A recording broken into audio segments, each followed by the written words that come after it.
क्या हम लोग का देखना है?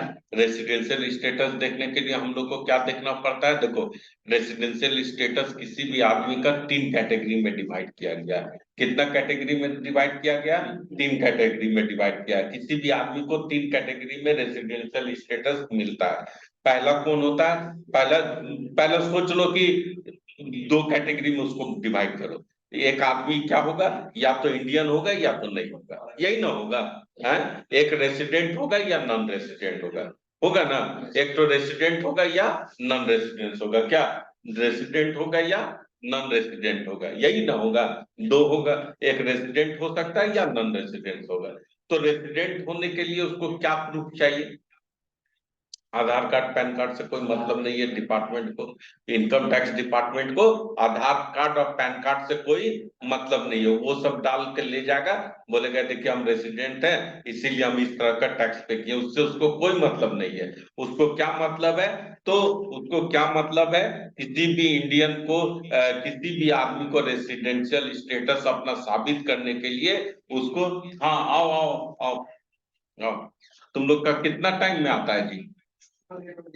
लेट होने का बात नहीं है। और सुनो, तुम लोग का यहाँ पर रिकॉर्डिंग चलने लगा। तुम लोग क्लास बंक मत करना भाई, एकदम तुम लोग से रिक्वेस्ट है। तुम लोग ने तो फिर नहीं समझ में आएगा तुम लोग को। ठीक है, यहीं बैठो, ठीक ना? क्लास बंक मत करना। तुम लोग क्लास बंक नहीं करेगा ना, तो हम जिम्मेवारी न लेंगे कि तुम लोग को सिखाने का। अब क्लास ही बंक कर देगा तो हम का जिम्मेवारी लेंगे? ठीक है, ये समझ में आया? हम लोग क्या पढ़ रहे हैं? रेसिडेंशियल स्टेटस कितना तरह का, या होगा रेसिडेंशियल होगा या क्या होगा, नॉन रेसिडेंट होगा। रेसिडेंट होगा या क्या होगा, नॉन रेसिडेंट होगा। 2 तरह का होगा। किसी भी इंसान का अपना आईटीआर फाइल करने से पहले उसको ये चीज जरूर देख लेना चाहिए कि हम रेसिडेंट है, मेरा स्टेटस या नहीं है। हम एनआरआई, हम नॉन रेसिडेंट है या फिर हम रेसिडेंट है। एनआरआई वाला सिस्टम नहीं, रेसिडेंट है या फिर हम नहीं है, ये 2 चीज देखना होगा। तो अगर रेसिडेंट अगर है तुम, तो उसके लिए क्या साबित करना होगा तुमको? रेसिडेंट बनने के लिए क्या साबित करना होगा कि हम रेसिडेंट हैं? हमको क्या साबित करना होगा? तो सबसे पहला चीज क्या है कि हम प्रीवियस ईयर में प्रीवियस ईयर में क्या होता है? प्रीवियस ईयर में हमको 182 दिन इंडिया में रहना पड़ेगा। कितना दिन? 182 दिन इंडिया में हमको रहना होगा, तभी हम क्या कहलाएंगे? रेसिडेंट कहलाएंगे।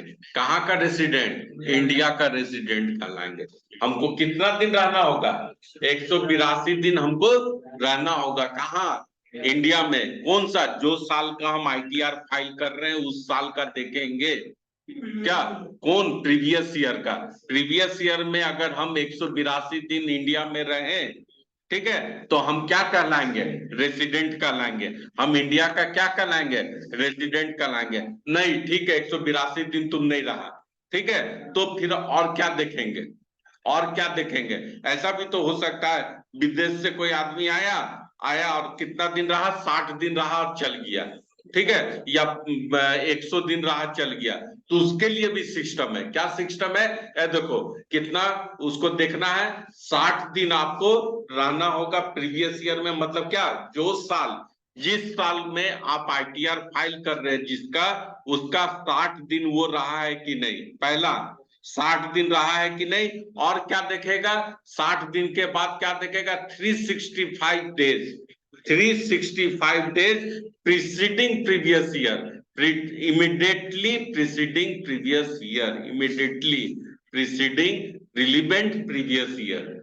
ठीक है, immediately preceding relevant previous year. इसका मतलब क्या हुआ कि प्रीवियस ईयर तो कितना दिन रहना होगा? पहला वाला तो 182 दिन वो तो खत्म हो गया, उसमें नहीं है। 182 दिन ये लड़का मतलब इंडिया में 182 दिन नहीं रहा, ठीक है। ये रहता है सऊदी अरब में। सऊदी अरब में रहता है। ये क्या हुआ, जिस साल को आईटीआर फाइल कर रहा है वो क्या हुआ, उसमें 60 दिन इंडिया में आकर रहा, ठीक है। तो सेकेंड वाला टर्म एंड कंडीशन फुलफिल हो गया, 60 दिन। और उसके साथ क्या देखना है?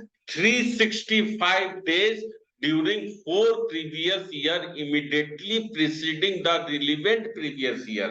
मतलब क्या कि प्रीवियस ईयर में 60 दिन और उसका जस्ट 4 साल और जोड़ लो, उसमें कितना होना चाहिए? 365 दिन होना चाहिए रहा।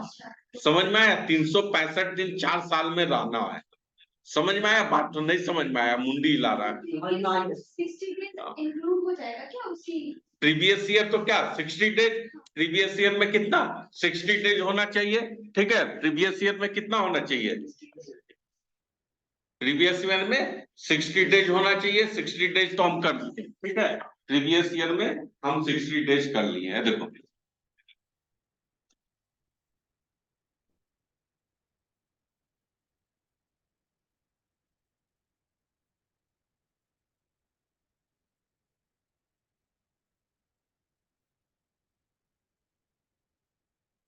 प्रीवियस ईयर में मेरा कितना होना चाहिए?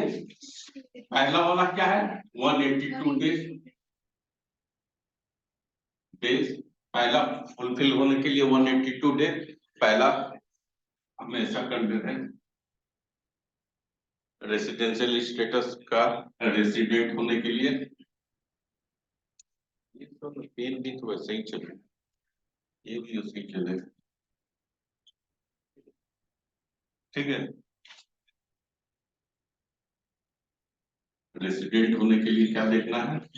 पहला 182 दिन होना चाहिए। दूसरा क्या है? 160 प्लस 365, यही ना? 60 कौन सा? प्रीवियस ईयर में, प्रीवियस ईयर में 60 डेज होना चाहिए। और ये क्या है? मान लो जैसे कि प्रीवियस ईयर कौन सा है? प्रीवियस ईयर मेरा क्या हो गया? अभी कौन सा साल चल रहा है? 2022। अभी कौन सा चल रहा है?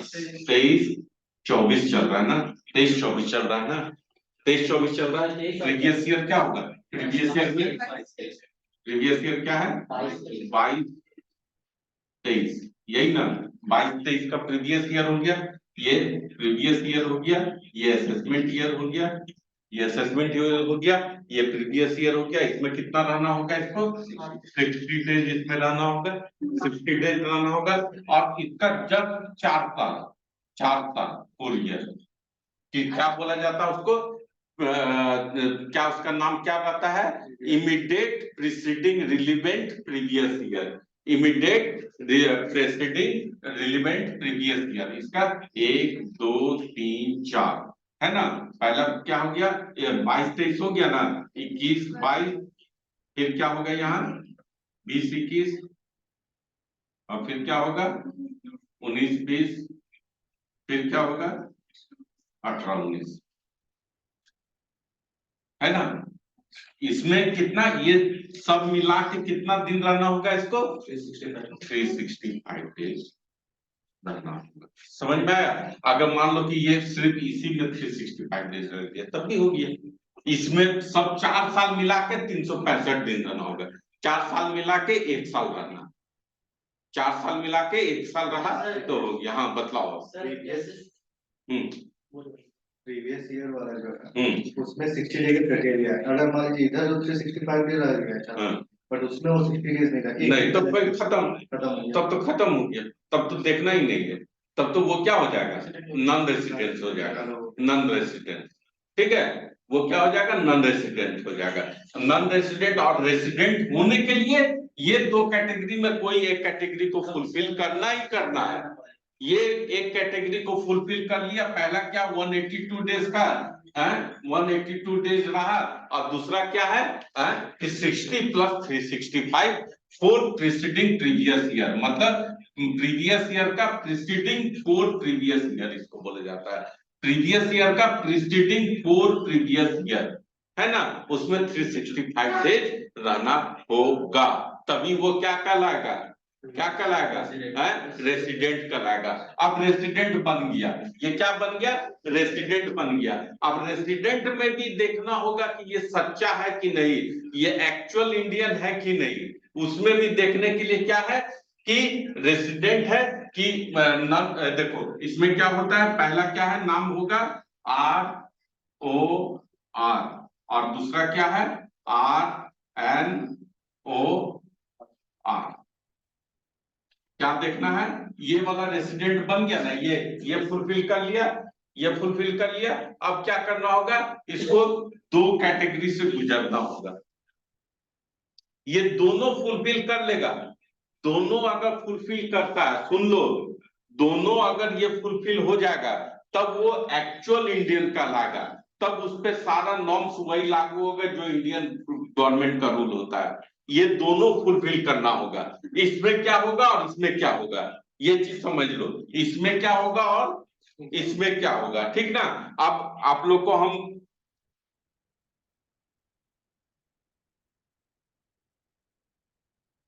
ये देखो,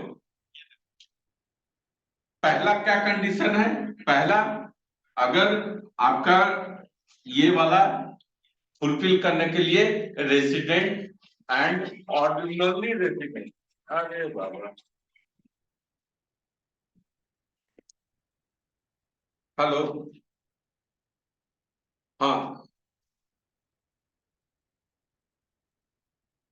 हाँ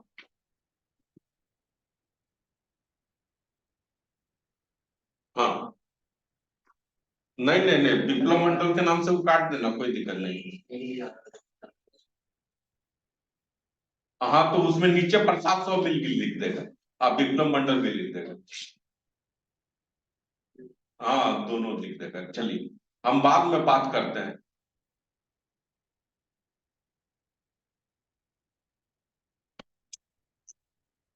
ठीक है, हम लोग क्या कर रहे हैं, हम लोग का ये क्या करना है, रेसिडेंट एंड ऑर्डिनरी रेसिडेंट। इसका मतलब क्या होता है, रेसिडेंट और ऑर्डिनरी रेसिडेंट, ऑर्डिनरी रेसिडेंट, और इनका क्या मतलब होता है, resident but not ordinary resident. ठीक है, पहला क्राइटेरिया फुलफिल कर लिया तो क्या कहला गया, वो रेसिडेंट कहला गया।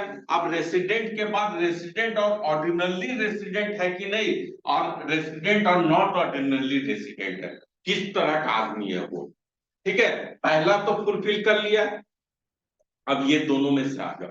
ठीक है, इसमें क्या फुलफिल करना, दोनों कंडीशन को फुलफिल होना चाहिए।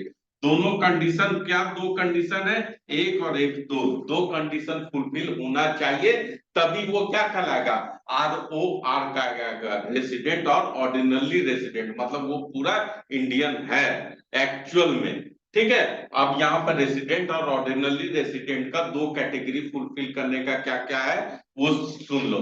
पहला क्या है कि आपका at least 2 out of 10 previous year, 2 out of 10 है, देखो यहां देखो, 1 2 3 4 5 6 7 8 9 10, 10 साल हो गया। ठीक है, और इससे पहले हम लोग का कौन सा साल चल रहा है, ये असेसमेंट ईयर चल रहा है। असेसमेंट ईयर क्या चल रहा है, 23-24 चल रहा है, 23-24 चल रहा है, और यहां से जोड़ लो, 10 साल हो गए, 10 साल है ना, 22-23, ठीक है, 21-22, 21-22 ऐसा करके 10 साल है ना, पूरा 10 साल, ये पूरा 10 साल में, पूरा 10 साल में क्या, 2 साल, पूरा 10 साल के अंदर 2 साल, 2 साल ये वाला फुलफिल होना चाहिए, ये वाला फुलफिल होना चाहिए 10 साल के अंदर, तब वो क्या होगा, ROR कहलाएगा। समझ में आया, ये वाला दो, दो बार, 2 बार कम से कम ये वाला फुलफिल होना चाहिए, ये वाला कैटेगरी 2 बार। ठीक है, मान लो क्या हुआ कि प्रीवियस यहाँ पर 182 दिन रह दिया, ठीक है, एक फुलफिल हो गया, यहाँ पर 182 दिन रह लिया, कंप्लीट, वो क्या कहला गया, ROR कहलाएगा। ऐसा हो गया ना, यहाँ पर क्या किया, यहाँ पर 182 दिन रह दिया, यहाँ पे क्या हुआ, 182 दिन रह गया, यहाँ पे क्या हुआ, यहाँ पे पूरा, यहाँ पर 4 साल मिला के, 4 साल मिला के क्या हुआ, 365 डेज रह गया। ठीक है, ऐसा भी हो गया, मतलब क्या, यहाँ पे क्या हुआ, यहाँ पे 60 दिन रहा, यहाँ पे 60 दिन रहा, और यहाँ पे क्या किया, 182 दिन रहा, और यहाँ पे 4 साल रहा, हो गया प्रीवियस, हाँ 65 four previous year, four previous year, यहाँ से 1 2 3 4, ये 4 में यहाँ पे 365 डाल लिया, यहाँ 365 हो गया, ठीक है, यहाँ 60 हो गया, एक फुलफिल कर लिया, और यहाँ पे कहीं पर 182 दिन हो गया, ठीक है, 182 दिन, यहाँ कहीं 182 दिन कर दो, इसको 182 दिन हो गया फुलफिल। 2 बार फुलफिल होना चाहिए, क्या दोनों दोनों होना चाहिए। 10 साल में 2 बार ऐसा होना चाहिए, नहीं 2 बार मतलब 2 बार 182 हो गया तो भी ROR हो गया, या फिर 60, एक बार 60 हो गया और एक बार 182 हो गया, 2 बार हो गया, ठीक है, 2 बार होना चाहिए। ये पहला हो सकता है सर, हाँ? दोनों में एक बार हो सकता है, क्या बोले भाई, दोनों में एक बार हो सकता है। हाँ, ठीक है, 182 डेज इसका होने से क्या कहलाएगा, ROR। अभी और एक कैटेगरी है, ये तो पहला हो गया फुलफिल, और इसके साथ एक और क्या देखना होगा, 730 डेज, 7 ईयर, 7 साल में कितना दिन, 730 दिन रहना चाहिए। 7 साल कितना है, 1 2 3 4 5 6 7, 7 साल में 730 दिन रहना चाहिए। तो ये दोनों अगर फुलफिल कर रहा है तो क्या कहलाएगा, रेसिडेंट और ऑर्डिनरी रेसिडेंट। मतलब तुम अब ये इंडिया का इनकम टैक्स का नजर में तुम इंडियन आदमी है, ROR है, रेसिडेंट है, ऑर्डिनरी रेसिडेंट है, और अगर ये दोनों में से कोई भी एक किया एक नहीं किया, ठीक है, तो क्या करना जाएगा, RNOR कहला जाएगा। रेसिडेंट है तुम, इंडिया का रेसिडेंट तो बन गया पहले, मगर क्या है, नॉट ऑर्डिनरी रेसिडेंट है। समझ में आया बात ना, ठीक है, क्लियर है ना तुम लोग का, कोई दिक्कत नहीं है। रेसिडेंट ऑर्डिनरी रेसिडेंट तो समझ में आ गया। अब आ जाओ, क्या करना हमको, क्योंकि रेसिडेंट हो गया, ऑर्डिनरी रेसिडेंट हो गया, तुम इंडिया का ये इंडिविजुअल का देख लिया, इंडिविजुअल का हो गया, ये किसका हो गया, इंडिविजुअल का हो गया, किसका हो गया, इंडिविजुअल का हो गया। कोई मान लो IPL खेलने आया इंडिया में, IPL खेलने आया, पिछला साल कितना 60 दिन रहा, IPL खेल के गया, और उसका फिर 4 साल में क्या किया, 100 कितना दिन होता है जी 4 साल में, कितना 365 डेज भी रह लिया, तब उसको क्या करना होगा, इंडिया का रूल के रेगुलेशन के हिसाब से सरकार को टैक्स देना होगा। अगर उसमें सरकार को जो भी रूल रेगुलेशन है, आपका 2.5 लाख रुपया तक अगर उसको मिला है फीस, तो उस पर टैक्स नहीं देगा, 2.5 से 5 लाख में उतना देगा, 12,500 रुपया देगा, वैसा करके टैक्स देना होगा। ठीक है, समझ में आया ना बात। जो IPL खेलने के लिए विदेशी लोग आता है, देखना 60 दिन से ज्यादा रुकेगा ही, आप प्रीवियस 4 ईयर का वो लोग देख लेगा कि मेरा इतना दिन नहीं होना चाहिए, नहीं तो मेरा इंडियन गवर्नमेंट टैक्स ले लेगा मेरा जितना कमाया हुआ है। समझ में आया, ये रेसिडेंशियल स्टेटस देख लेगा कितना, यहाँ पर 182 दिन रहा कि नहीं पिछला साल, वो देख लिया, नहीं है ठीक है 60 साल देख लेगा, 60 दिन देख लेगा, 60 दिन कर लिया है, और उसका फिर 4 साल पहले का देखेगा, ये इंडिया में कितना दिन रहा है, 365 दिन, हाँ रहा, चलो इसको पकड़ लो, इसको टैक्स दे। समझ में आया, ये नियम कानून होता है। अब इसके बाद क्या है, ये तो किसका था, हम लोग इंडिविजुअल का देख लिए। अब HUF, हिंदू अनडिवाइडेड फैमिली, इसका भी तो रेसिडेंशियल स्टेटस होगा। हिंदू अनडिवाइडेड फैमिली का मेन आदमी कौन होता है, कर्ता। क्या कहलाता है वो, कर्ता। जो मालिक जो होता है ना HUF का, वो क्या कहलाता है, कर्ता कहलाता है। कर्ता का स्टेटस को देखना होगा कि HUF में हमारा रेसिडेंशियल स्टेटस कैसे देखेंगे। ठीक है, HUF का रेसिडेंशियल स्टेटस देखने के लिए क्या है वो देखो, समझ लो। अब तो ये यहां तक क्लियर हो गया ना, इसमें किसी को डाउट नहीं ना है, नहीं ना, चलो आगे बढ़ते हैं। HUF का देखो रेसिडेंशियल स्टेटस ऑफ HUF का रेसिडेंशियल स्टेटस देखो क्या होता है। HUF का रेसिडेंशियल स्टेटस हमको देखने के लिए सबसे पहले क्या होगा, HUF का रेसिडेंशियल स्टेटस हम किसी भी आदमी का देखेंगे, HUF मतलब हिंदू अनडिवाइडेड फैमिली, उसका कर्ता को हमको देखना होगा, उसका जो मालिक है उसका देखना होगा कि क्या कर रहा है क्या नहीं कर रहा, तभी हम क्या होगा उसका रेसिडेंशियल स्टेटस समझ में आएगा। ठीक है, सबसे पहले सुन लो, if the control and management, if the control and management of affair of HUF is situated wholly or partly in India, then HUF is said to be resident in India. मतलब क्या है कि if the control and management, control और management मतलब क्या हुआ, मेरा कोई कंपनी है, हम कहाँ पर बैठे हुए हैं, हम बांग्लादेश में बैठे हुए हैं। हम कहाँ बैठे हुए हैं, बांग्लादेश में, मेरा पूरा परिवार बांग्लादेश में है, हम करता है, हम उसका मालिक करता है, कौन है, हम करता है ना, मेरा कर्ता हो सकते हैं ना जी, हम क्या है, करता है, हम भी बांग्लादेश में बैठे हुए हैं, ठीक है, और हम क्या करते हैं, इंडिया में काम करते हैं, इंडिया में मेरा कुछ है, इंडिया से हम कारोबार कर रहे हैं, इंडिया से हम कारोबार कर रहे हैं। अब जो भी कंट्रोल और मैनेजमेंट है वो कहाँ से हो रहा है, इंडिया से ही हो रहा है, इंडिया से ही कंट्रोल और मैनेजमेंट उसका हो रहा है। कोई भी पावर उसका मतलब कुछ भी ये हो रहा है, कंट्रोल कर रहा है, यहाँ से कोई माल भेजना, ये करना, ऑफिस किया है, कोई आदमी रखा है, कंट्रोल हो रहा है, वहां मैनेजमेंट हो रहा है, तो वो क्या कहला जाएगा, रेसिडेंट कहला जाएगा इंडिया का। इंडिया का अगर इंडिविजुअल है तो रेसिडेंट कैसे कहलाएगा, अरे बाबा रेसिडेंट इंडिविजुअल है, उसका रेसिडेंट पता करना है तो कैसे पता करेंगे, और 365 प्लस 60 ये देखना होगा, मगर इसका क्या देखना होगा कि इसका कंट्रोल और मैनेजमेंट इंडिया में है कि नहीं। हम लोग बाहर बैठे हैं मगर कंट्रोल और मैनेजमेंट इंडिया से हो रहा है कि नहीं, हो रहा है, यानी वो रेसिडेंट हो गया, वो क्या हो गया, रेसिडेंट हो गया, वो क्या हो गया, रेसिडेंट हो गया, ठीक है। रेसिडेंट, इसका रेसिडेंट पता करने में तो कोई दिक्कत नहीं है, और 5 मिनट है, ठीक है, और क्या है, ये समझ में आ गया, रेसिडेंट हो गया।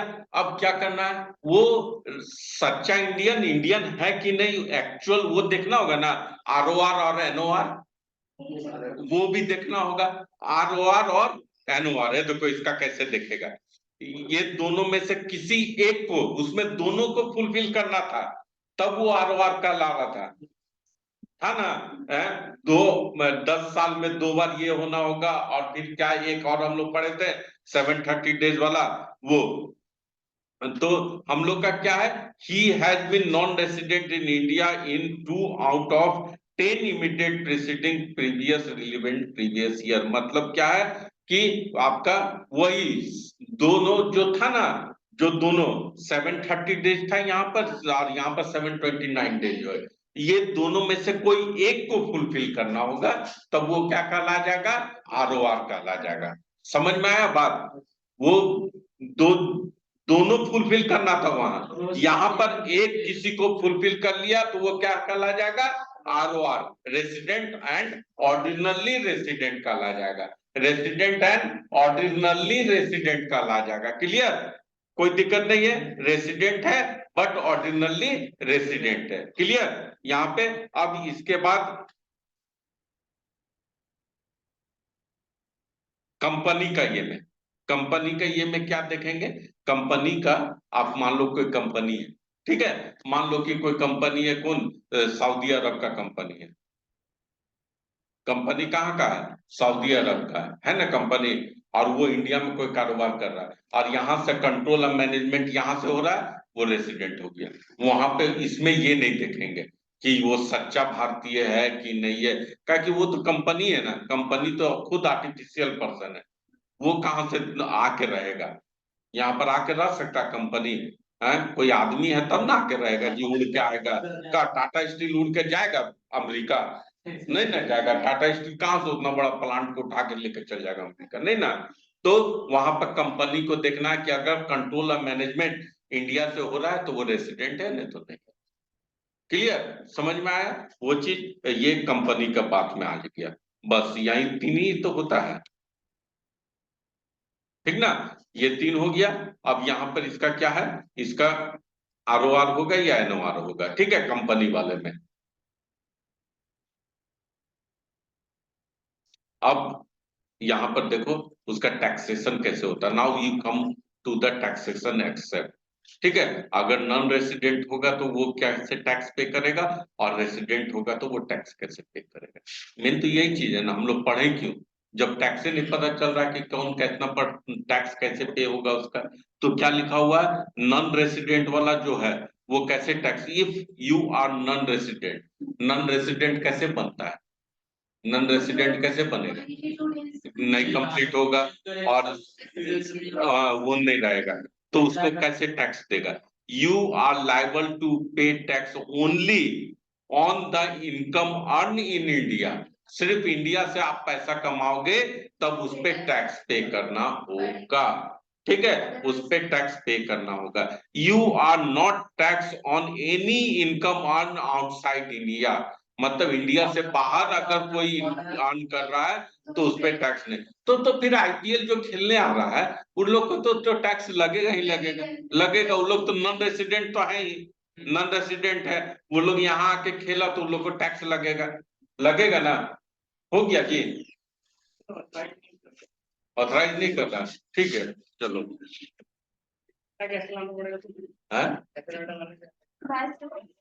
डाटा कैसे लाएगा,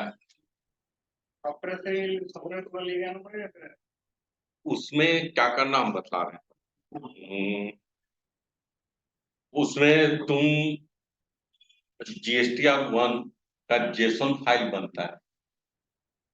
बनता होगा देखना, और नहीं तो फिर क्या करना ना, एक्सेल में उसको कन्वर्ट कर लेना, एक्सेल में कन्वर्ट करने का ऑप्शन आता है, वो डाटा को एक्सपोर्ट करेगा ना तो वो बोलेगा एक्सेल में चाहिए, एक्सेल में लेके आ जाना, हो जाएगा, हम कर लेंगे यहाँ, फिर हम देख के अपना कर लेंगे, ठीक है, तुम लेते आना उसको, देख लेना, नहीं तो फिर लास्ट दिन है फिर हमको दिक्कत कर देगा, तो फिर मेरा भी लास्ट दिन रहेगा, ठीक है, देख लेना थोड़ा, ठीक है,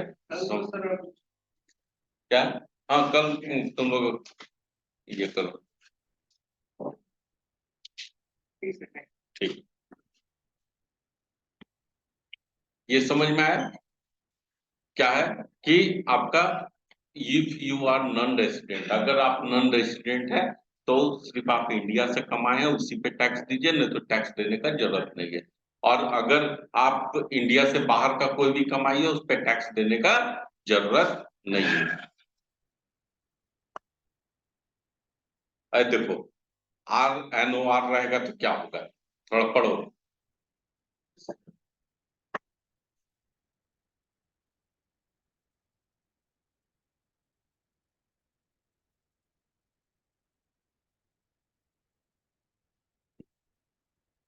समझ में आया बात, समझ में आया, किसको नहीं समझ में आया बतलाओ, जिसको समझ में आया हाथ उठाओ, जिसको नहीं समझ में आया, आया तुमको, नहीं समझ में आया तुमको, आया जी, सब पढ़ो समझो, आपको समझ में आया क्या, बताइए हमको,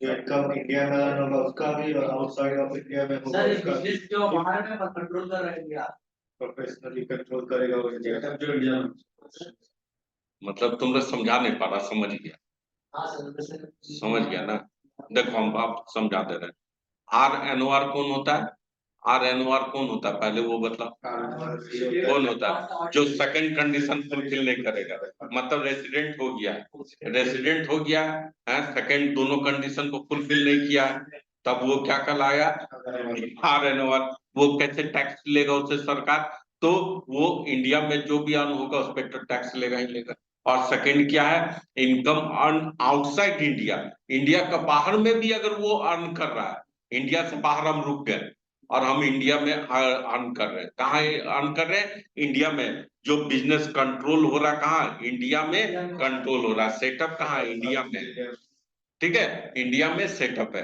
क्या हुआ, हम सुनो, हम सऊदी अरब में रहते हैं, हम क्या हुआ, पिछला साल 182 दिन इंडिया में रुके थे, ठीक है, अब हम क्या कर रहे हैं, इंडिया में आके अपना कोई सेटअप उटअप तैयार कर लिया, करके देखे कुछ ऐसा काम करना, ऐसा काम करना, ये वाला करना, सऊदी अरब से आके हम कोई दिमाग लगा के आए सऊदी अरब से कि तेल बनाने का ऐसे ऐसा बनाना है, हम चल जा रहे हैं वहां, ठीक है, और कंट्रोल हम करेंगे वहां जाके, तो उस पर फिर इंडिया टैक्स ले लेगा, ROR, अगर आप RNOR रहेंगे तो, समझ में आया ना, इंडिया से ही कमा रहा हूँ, ऐसा नहीं कि ये सऊदी अरब का कमाई पे नहीं, हमारा पास कंट्रोल वहाँ का कंट्रोल वहां कर रहा, तब वो ले लेगा टैक्स। ठीक है, इंडियन गवर्नमेंट उस पर टैक्स ले लेगा, RNOR का। ठीक है, अब ROR हो गया, ROR हो गया तो वो कहीं पर भी कमाओ, ठीक है, इंडिया में कमाओ, विदेश में कमाओ, कहीं भी कमाओ, वो पैसा ले लेगा तुमसे, कहीं भी ले लेगा। Setup he also on all other income earn outside India, कहीं पर भी तुम कमाओ, सरकार इंडिया गवर्नमेंट तुमसे टैक्स ले लेगा। क्लियर, कोई दिक्कत नहीं ना, समझ में आया है? पहला बतलाव, रेसिडेंट रहेगा तो नॉन रेसिडेंट रहेगा तो क्या सिस्टम है सरकार को टैक्स लेने का? नॉन रेसिडेंट रहेगा तो नहीं, तुम मत बतलाओ, तुम ही बतलाओ। इंडिविजुअल में बताना है। इंडिविजुअल, इंडिविजुअल का क्या, इंडिविजुअल, HUF और कंपनी सब में तो वही लागू होगा। ROR है तो वो, NOR है तो वो, रेसिडेंट है तो वो, नॉन रेसिडेंट तो वो, सब में वही लागू होगा। ठीक है, हाँ रेसिडेंट में जो फुलफिल करना है कंडीशन वो नहीं किया, हाँ, नॉन रेसिडेंट है तब कैसे टैक्स लेगा सरकार, वो हम पूछ रहे हैं। तो या तो उसका बिजनेस सेटअप इंडिया से हो, नहीं, वो नहीं, टैक्स कैसे लेगा, क्या सोच के टैक्स लेगा, दो हम बताए ना। ये देखो, मतलब जैसे वो यहाँ आया है और इंडिया से अर्न कर रहा है, 60 दिन अगर- पहले तो नॉन रेसिडेंट है, नॉन रेसिडेंट है तो वो सिर्फ इंडिया का कमाई पे ही टैक्स देगा, बाहर से अगर कमा रहा है तो कोई टैक्स नहीं देगा, बस क्लियर, कोई दिक्कत नहीं इसमें होना चाहिए। और अगर मान लो वो RNOR है तो RNOR का फुल फॉर्म क्या होता है, मतलब Resident, not resident and ordinary, not resident but not resident but not ordinarily, ordinal नहीं बोलना, ऑर्डिनर मत बोलना, ऑर्डिनरली, हाँ ordinarily resident, and ordinary resident. ठीक है, वो तो NOR, ठीक है, ROR और ये NROR का, RNOR का होगा resident but not ordinarily resident, ठीक है, इसका होता है। ठीक ना, इतना आप लोग को अपना समझ लेना, वो तो क्लियर हो ही गया है। इसके बाद क्या है, यहाँ पर यहाँ पे सब खत्म हो गया, अब कहानी हो गया इसका, ये तुम लोग समझ में आ गया ना? हाँ, अब ये देखो, और एक चीज क्या था, एक्सेप्शन तो हम लोग पढ़ लिए थे, एक्सेप्शन वाला है कि अगर कोई ऐसा सिटीजन है, इंडिया का सिटीजन है, वो क्या होता है कि शिप में काम करता है, किस में काम करता है, शिप का क्रू मेंबर है, क्रू मेंबर ऑफ शिप, पानी जहाज में काम करता है, इंडिया का आदमी है, पानी जहाज में काम करता है। तो वो लोग क्या करता है, हमेशा देखना कि अभी शिप चालू हुआ, थोड़ा देर बाद देश से बाहर चल गया ना, है, अब उसका कैसे डिसाइड होगा, वो कैसे डिसाइड होगा कि वो रेसिडेंट है कि नहीं, अभी तो यहाँ था, अभी चल गया बाहर, तब उसका क्या देखेगा, सिर्फ 182 डेज वाला देखेगा और उसका कुछ नहीं देखेगा। 182 डेज अगर इंडिया में रहा तो वो क्या कहला जाएगा, रेसिडेंट कहला जाएगा, और नहीं रहा तो नॉन रेसिडेंट कहला जाएगा। ठीक है, क्रू मेंबर लोग का ऐसा देखा जाता है, क्रू मेंबर सिर्फ